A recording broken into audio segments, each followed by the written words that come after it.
की लाडली थी और हर माँ बाप की तरह उसके पेरेंट्स ने भी अपनी इकलौती संतान की शादी खूब धूमधाम से की। गुंजन अंगद से शादी करके अपने ससुराल आ गई थी और उसकी पहली रात भी काफी खूबसूरत गुजरी।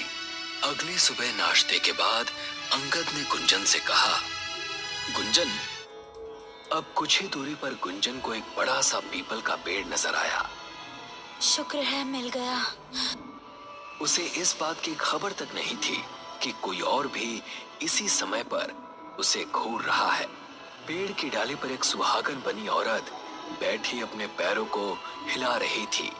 गुंजन को जैसे ही उसकी पाजेब की छन छन सुनाई दी, उसने नजरें उठाकर देखा। उसका भयंकर रूप देखकर उसकी चीख निकल पड़ी। इस तरह ये आवाज दूर से आ रहे मोहित के कानों में गूंजी। अबे, अभी तो मैं उसके पास पहुंचा भी नहीं, फिर ये ऐसे कैसे चिल्ला रही है? मोहित अब तेज कदमों से उस तरफ भागा। उसने देखा कि पेड़ के पास गुंजन एकदम ठीक ठाक खड़ी है। आप ठीक तो हैं? जी हाँ, मैं एकदम ठीक हूँ। घबराने की जरूरत नहीं है। ऐसा कहकर गुंजन मुस्कुराती हुई वहां से चल दी। मोहित अपने मुंह ही मुंह में बुदबुदाया। अब तक तो ठीक ठाक थी, लेकिन अब नहीं रहने वाली। ऐसा कहकर मोहित ने अपनी पॉकेट से चाकू निकाला और उसे लेकर गुंजन की तरफ भागा।